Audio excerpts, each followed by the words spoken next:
Dipersembahkan oleh Padai di pajelo siap tu si patokonyo.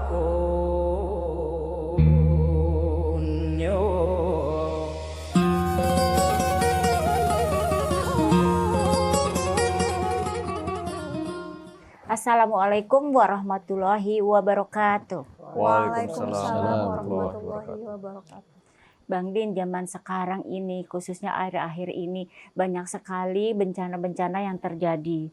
Dan kadang kita sebagai yang nonton di luar ya, kok rasanya banyak sekali yang kurang simpatik gitu. Malah terkesan cuek gitu ya. Nah, Bang Din barangkali ada pepatah dari daerah yang bisa ada hubungannya dengan Ya, hal secara ini. spesifik sih banyak sekali, tapi juga bisa bersifat secara umum dan hampir di semua daerah ada ya. Tapi menarik ini dari daerah Bugis, Sulawesi Selatan, ada ungkapan yang berbunyi padai di padailo, siap tuo si patokong. Ngerti apa enggak? Hampir. Kalau udah dijelaskan saya ngerti. Saya nggak ngerti secara harfiah, tapi kira-kira jika hanyut, ya saling menolong. Ketika bersama-sama mungkin menyeberang sungai yang kebanjiran, ada yang hanyut, harus saling menolong. Jangan kemudian biarkan. Jangan ditinggal. Ya terserah lu, terserah kamu. EGP. Begitu pula jika tumbang, ya, saling menyelamatkan. Jika jatuh, saling menyelamatkan. Ini menarik pepatah dari Bugis, Sulawesi Selatan ini yang relevan dengan apa yang disebut tadi oleh Mbak Cici. Ketika terjadi musibah, sebagaimana yang terjadi terakhir di Aceh, Sumatera Utara, Sumatera Barat, bahkan terjadi di banyak daerah, termasuk di Pulau Jawa, termasuk minggu lalu di ibu kota Jakarta, Jawa Barat. Banjir ya di Bekasi, di Tangerang, maka saling tolong menolong menjadi penting, dan kita mendapat satu ungkapan local wisdom dari Bugis, padai di padailo, siap tuo si patokong. Padai di padailo, si patuo si patokong. Jika hanyut, saling menolong. Jika tumbang, saling membangkitkan. Oh, ternyata itu maksud dari pepatah ini. Jadi jangan malu bertanya, sesat di jalan.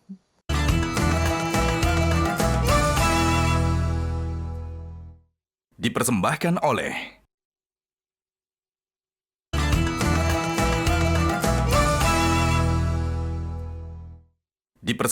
oleh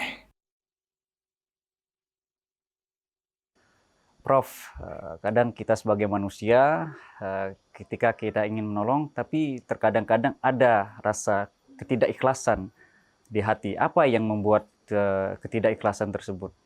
Keikhlasan itu sangat berhubungan dengan pencipta yang memang ada memerintahkan kita untuk ikhlas dalam hidup dan di dalam beribadat khususnya.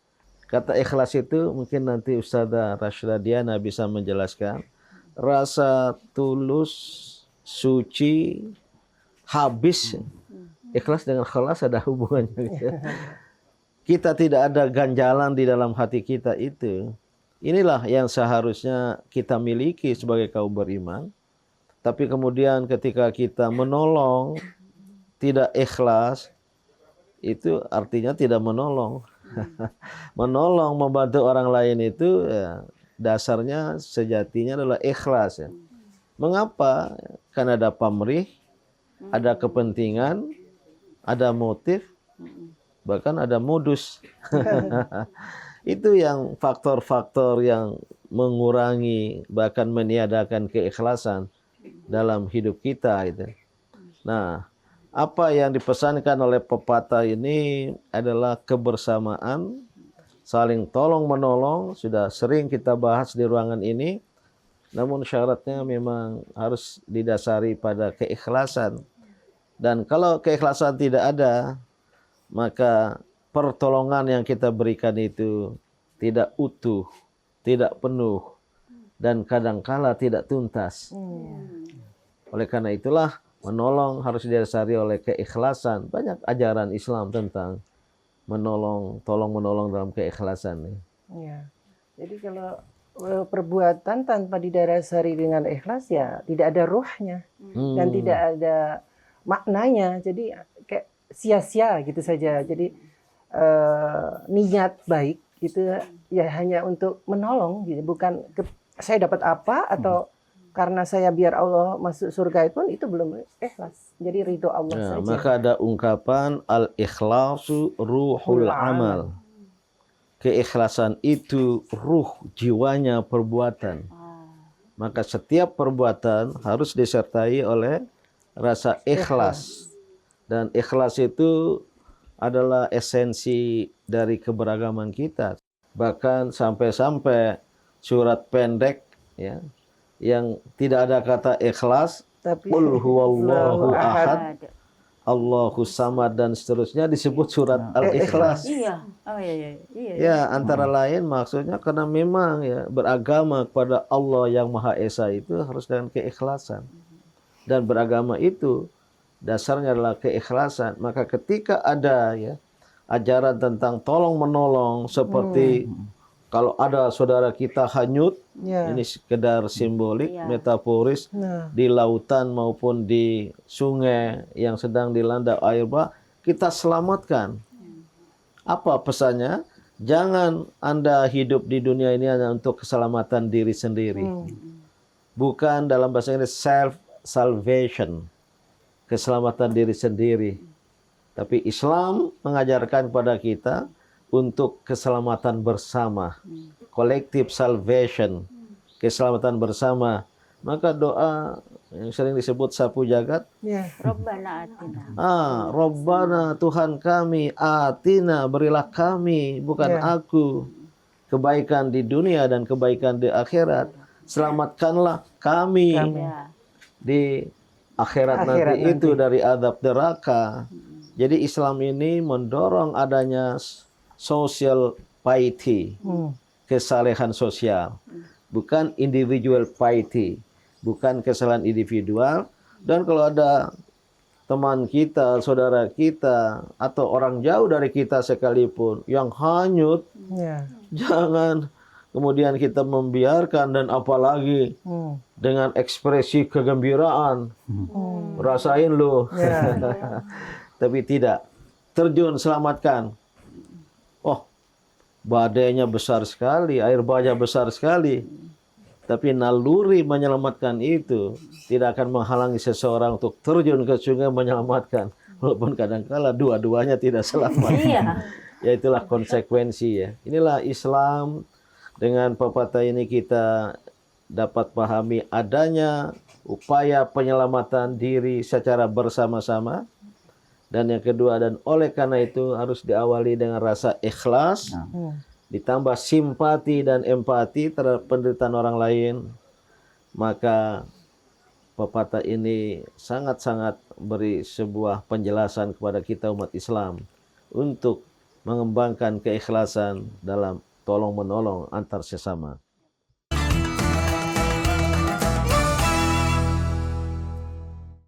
Dipersembahkan oleh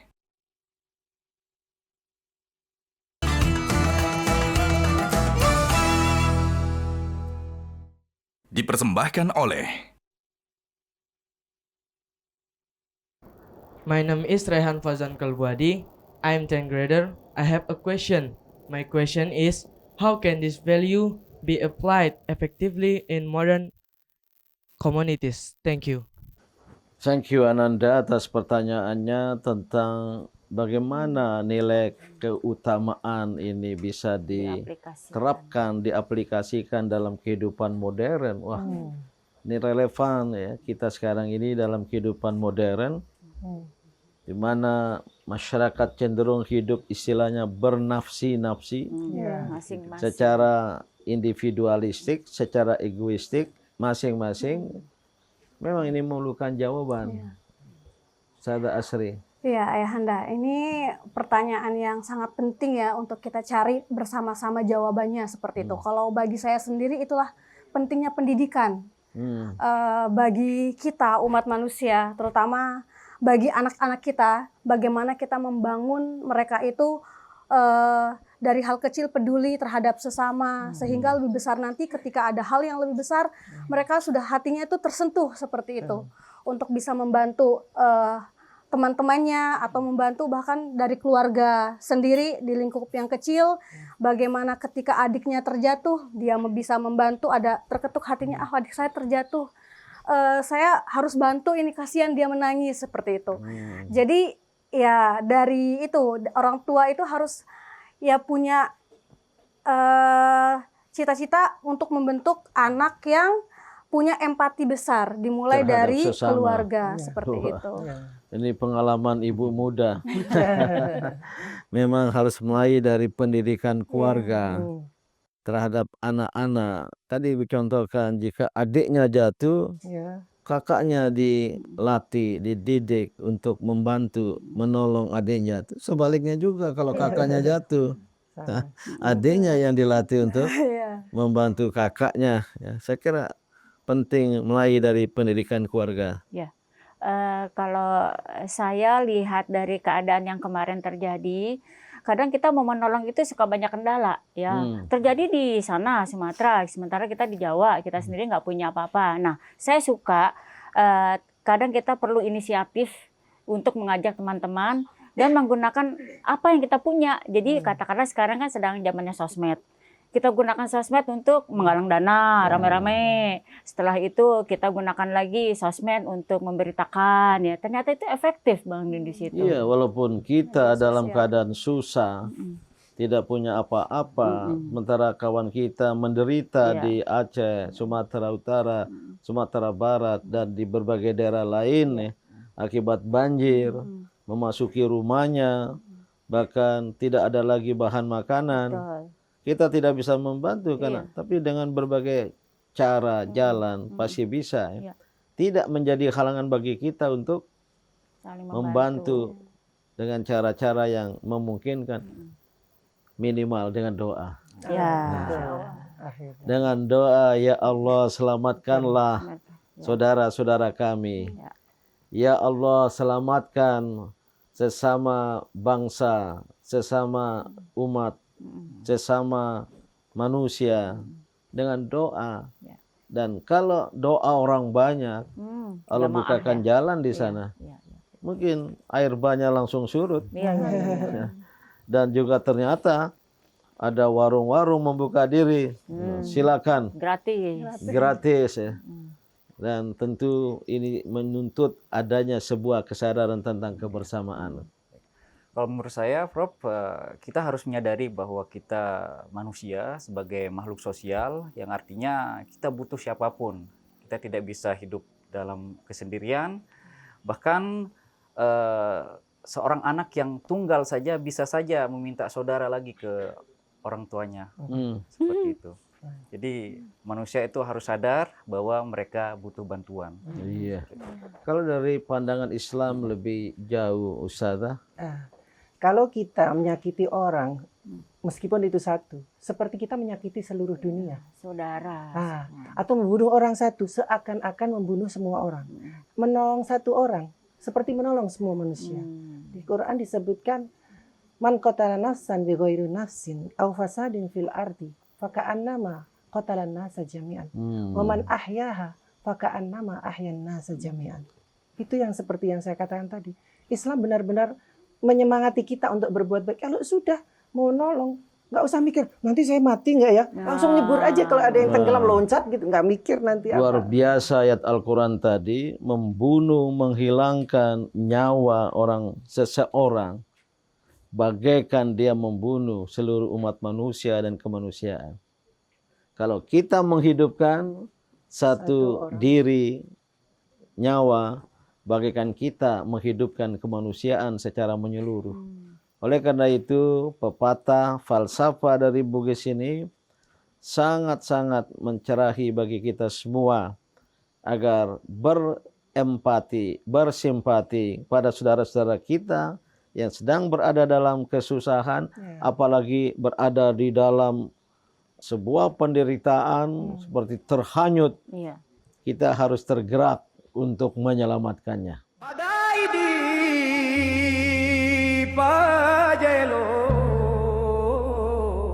siap tu si patoko nyo.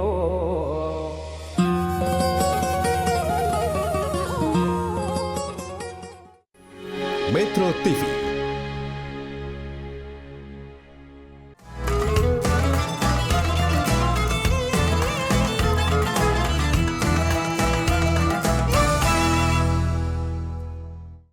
Dipersembahkan oleh Jelajahi cara baru mendapatkan informasi. Download Metro TV Extend sekarang.